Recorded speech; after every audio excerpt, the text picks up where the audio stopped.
एक ऐसा रिवीजन, एक ऐसा चेंजेस, एक ऐसा संशोधन जिसने पूरे फार्मा जगत में तहलका मचा के रखा हुआ है। तो यानी कि आप समझ गए होंगे कि आज का टॉपिक है हमारा रिवाइज शेड्यूल एम पे, यानी कि फार्मा कंपनी के लिए चौंकाने वाला संशोधन और उससे जुड़ी हुई बहुत सारी समस्याएं हैं।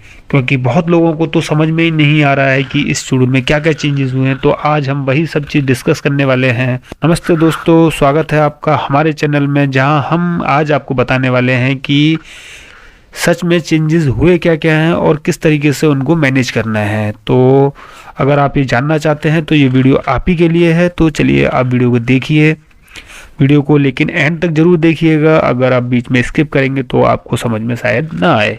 आपको अगर कंपनी चलानी है, अगर आपको कंपनी में अपडेट करना है, तो ये रिवाइज शेड्यूल एम आपको अपनी कंपनी में अपडेट करना है।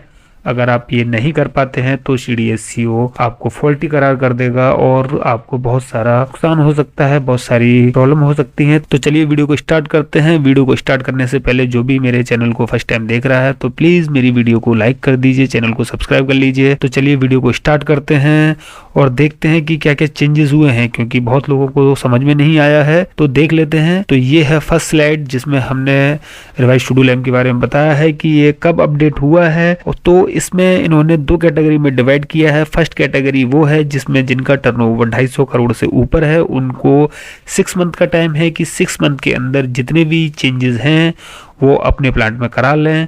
और जिनका टर्नओवर 250 करोड़ से नीचे है उनको 1 साल का टाइम दिया गया है कि वो 1 साल के अंदर ये सारे चेंजेस अपने प्लांट में करा लें। तो ये बेसिकली 2 पार्ट बनाए हैं। चलिए वीडियो स्टार्ट करते हैं।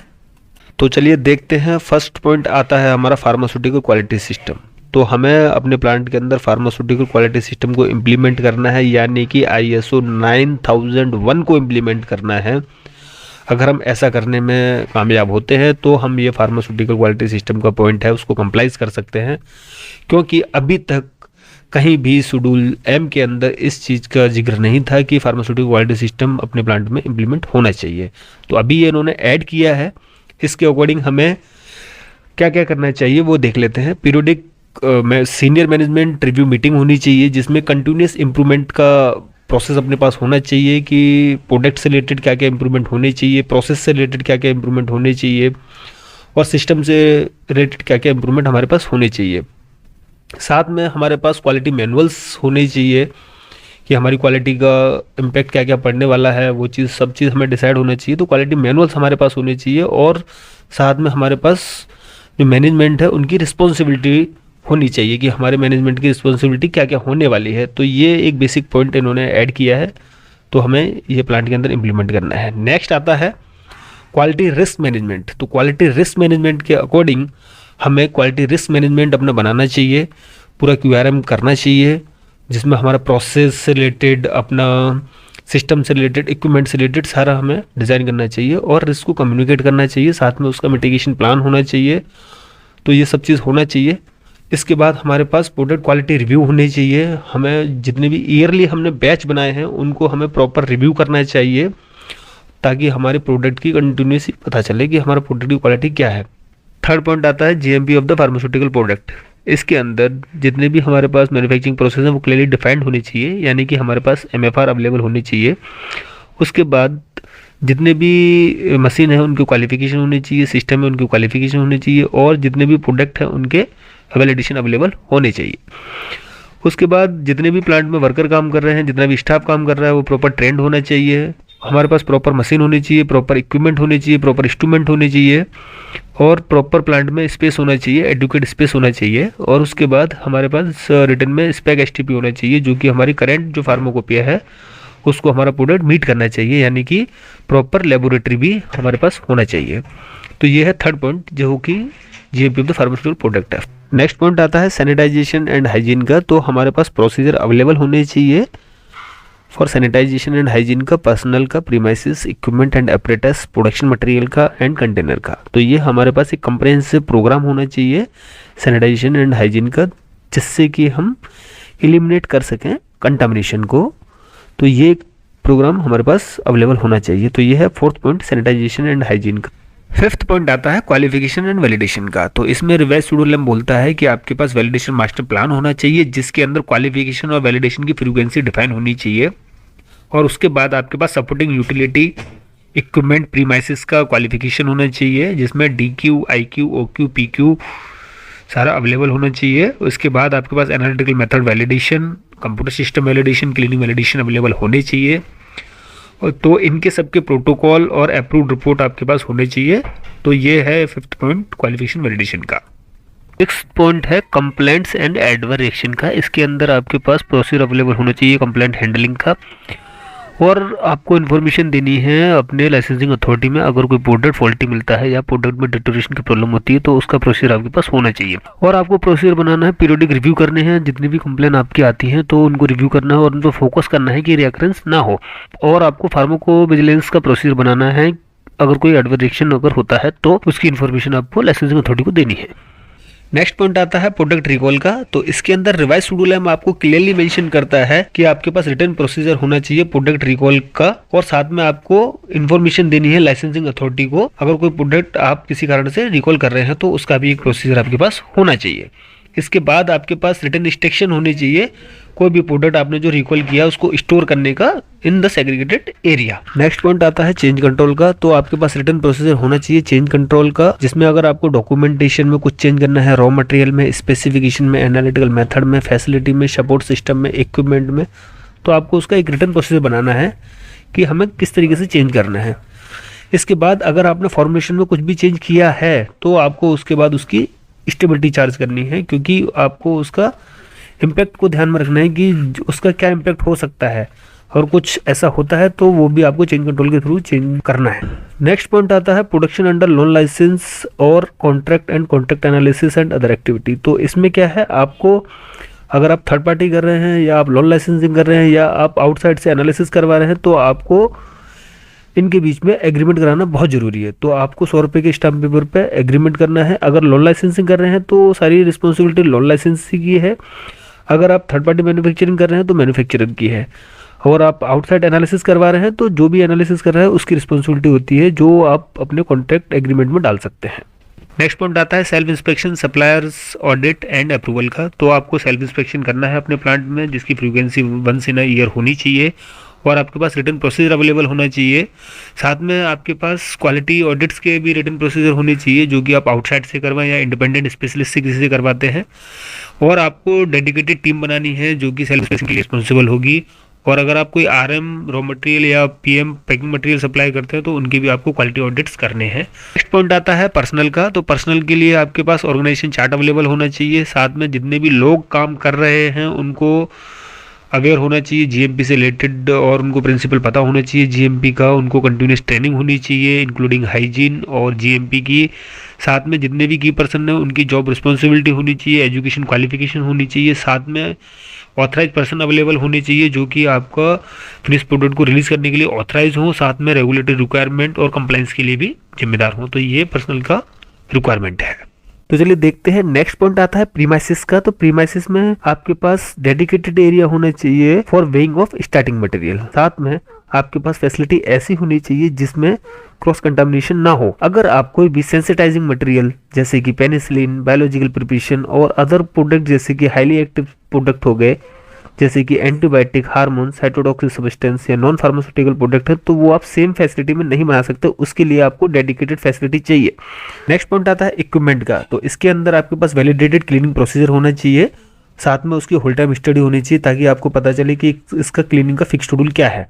इसके बाद आपके पास ड्राइंग होनी चाहिए क्रिटिकल इक्विपमेंट की और सिस्टम की जो कि आपकी डिस्प्ले होनी चाहिए। इसके बाद आपके पास जितने भी पाइपलाइन हैं, जितने भी पाइप वर्क है उसको क्लियरली डिस्प्ले होना चाहिए, लेबल्ड होना चाहिए, तो और उसका कलर आइडेंटिफाई होना चाहिए और उसका डायरेक्शन फ्लो भी आइडेंटिफाई होना चाहिए कि किस तरफ है और उसमें क्या है, किस टाइप का है, उसका आपका एक लेबल प्रॉपर होना चाहिए।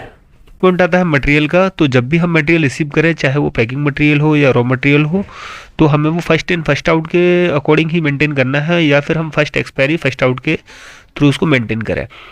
इसके बाद जो भी हम वाटर यूज़ कर रहे हैं अपनी फॉर्मुलेशन में तो वो वाटर सिस्टम वैलिडेट होना चाहिए और एज पर द फार्माकोपिया या as per the standard requirement fulfil होना चाहिए। इसके बाद हमारे पास रिकॉर्ड होने चाहिए रिसिप्ट के, प्रिपरेशन के, रीजेंट के, कल्चर के, तो वो हमारे पास एक होना चाहिए। साथ में हमें हर time negative and positive control लगाना है।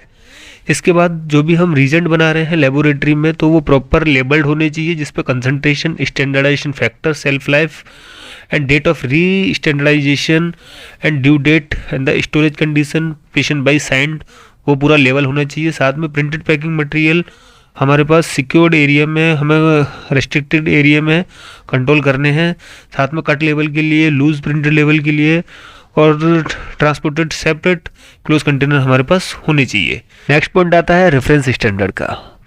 तो रेफरेंस स्टैंडर्ड के लिए क्लियरली मेंशन किया गया है कि आपको IPRS यानी कि इंडियन फार्माकोपिया रेफरेंस स्टैंडर्ड हमेशा आपको IPC से परचेज करने हैं। तो वो जितने भी आप मटेरियल बना रहे हैं, जितने भी प्रोडक्ट आप बना रहे हैं, उनके सबके आपके पास IPRS होने चाहिए। इसके बाद आपको वर्किंग स्टैंडर्ड बनाने हैं, जो कि बनाने के बाद आपको स्टैंडर्डाइज करने हैं रेफरेंस स्टैंडर्ड से। तो ये इसका एक रिकॉर्ड होना चाहिए, पूरा प्रोसीजर होना चाहिए और साथ में ये रेफरेंस स्टैंडर्ड आपके पास मेंटेन होने चाहिए। नेक्स्ट पॉइंट आता है वेस्ट मटेरियल का। तो वेस्ट मटेरियल के अंदर जितने भी आपके पास टॉक्सिक सब्सटेंस हैं या आपके पास फ्लामेबल मटेरियल हैं, उनको आपको सेपरेट एरिया में स्टोर करना है। अगर हो सके तो क्लोज कबर्ड में आप इसको स्टोर करिए। और इसके बाद अगर आपके पास रोडेंटिसाइड्स हैं, इंसेक्टिसाइड हैं, फ्यूमिगेटिंग एजेंट हैं या सैनिटाइजिंग एजेंट हैं, उनको आपको डेडिकेटेड एरिया में स्टोर करना है। तो ये आपका रिवाइज शेड्यूल बोलता है। तो आपको इस तरीके से अपना वेस्ट जो है उसको मैनेज करना है। नेक्स्ट पॉइंट आता है डॉक्यूमेंटेशन का। तो आपके प्लांट में सारे डॉक्यूमेंटेशन अवेलेबल होना चाहिए, जैसे कि SOP हो गया, spec, STP, MFR, BMR, BPR, और ये सारे अप्रूव्ड होने चाहिए। इन पे प्रॉपर साइन होना चाहिए प्रिपेयर्ड बाई का, और ये विदाउट अप्रूवल रिवाइज नहीं होनी चाहिए। तो सब कुछ मेंटेन रखना है आपको। साथ में आपके पास ऑडिट ट्रायल की फैसिलिटी होनी चाहिए, जिससे आप ऑडिट ट्रायल मेंटेन रखेंगे, जिससे फर्दर आप कोई भी इन्वेस्टिगेशन कर सकते हैं कि अगर प्रोडक्ट में कोई भी प्रॉब्लम आता है, ये प्रोडक्ट टेस्ट हुआ है कि नहीं हुआ है। साथ में आपको मास्टर फार्मूला बनाना है। मास्टर फार्मूला के अंदर आपके पास होल्ड टाइम होनी चाहिए, जिसमें इंटरमीडिएट का, फिनिश प्रोडक्ट का, तो ये आपको एक मेंटेन करना है। नेक्स्ट पॉइंट आता है गुड प्रैक्टिसेस इन प्रोडक्शन। तो इसके अंदर आपके पास मटेरियल हैंडलिंग करने का, क्वारंटाइन करने का, sampling, storage, labelling, dispensing, processing, packing and distribution करने का प्रोसीजर अवेलेबल होना चाहिए। और साथ में आपके पास डेविएशन प्रोसेस होना चाहिए, और कोशिश करनी चाहिए कि जो भी रिटर्न प्रोसीजर वो डेविएट ना हो।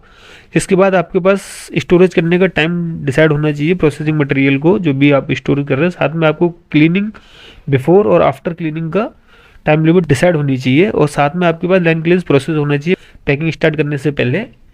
नेक्स्ट पॉइंट आता है गुड लेबोरेटरी प्रैक्टिस यानी कि GLP का। तो इसके अंदर क्लियरली मेंशन किया गया है कि आपको आइडेंटिफिकेशन टेस्ट करना है ईच कंटेनर से, जो भी आपका स्टार्टिंग मटेरियल है उसका। साथ में आपके पास एडुकेट स्पेस होना चाहिए, आपके पास एडुकेट प्रोसीजर अवेलेबल होना चाहिए, और आपको रिटेंशन सैंपल स्टोर करना है up to the 1 year beyond the expiry, जो कि आपको फिनिश प्रोडक्ट का और रॉ मटेरियल दोनों का करना है। और इसके बाद आपके पास रिटेंशन सैंपल होना चाहिए फिनिश प्रोडक्ट का, और आपके पास रिटेंशन सैंपल होना चाहिए स्टार्टिंग मटेरियल का मिनिमम 2 ईयर के लिए आपको स्टोर करना है। साथ में आपको फिनिश का भी कंट्रोल सैंपल आपको रिटेंशन करना है, और आपके पास ऑनगोइंग स्टेबिलिटी होनी चाहिए हर प्रोडक्ट की, वो भी आपको लगानी है। तो GLP में काफ़ी सारे चेंजेस किए हैं जो आपको मेंटेन करने हैं। इसके बाद आपका पॉइंट आता है कंप्यूटराइज सिस्टम वैलिडेशन का। तो आपको अपने जितने भी कंप्यूटर सिस्टम हैं या जो भी आप सॉफ्टवेयर यूज़ कर रहे हैं, तो उनका वैलिडेशन आपको चाहिए, वो आपको मेंटेन करना है। साथ में आपको जो भी अनऑथराइज एक्सेस है वो आपको लॉक करना है, यानी कि आपको रेस्ट्रिक्टेड एक्सेस रखना है अपने कंप्यूटर सिस्टम में। और एक बैकअप की फैसिलिटी आपको रखनी है, यानी कि आपको हर टाइम बैकअप लेना है, जो भी आपको मेंटेन करना है। आपको IT के थ्रू या जैसे भी आप कर सकते हैं उसके थ्रू, यानी कि आपको कंप्यूटराइज सिस्टम प्रॉपर वैलिडेट करना है, और जो भी आपके GMP से रिलेटेड है। इसके बाद आपके पास आता है अपेंडिक्स 1, जिसमें साइड मास्टर फाइल का प्रोसेस है। तो आपको साइड मास्टर फाइल कैसे बनानी है, जिसमें आपके पास प्रोडक्ट डिटेल्स होनी चाहिए, जो भी आपने रजिस्टर्ड किया अदर कंट्री में, तो वो सारा डिटेल होना चाहिए।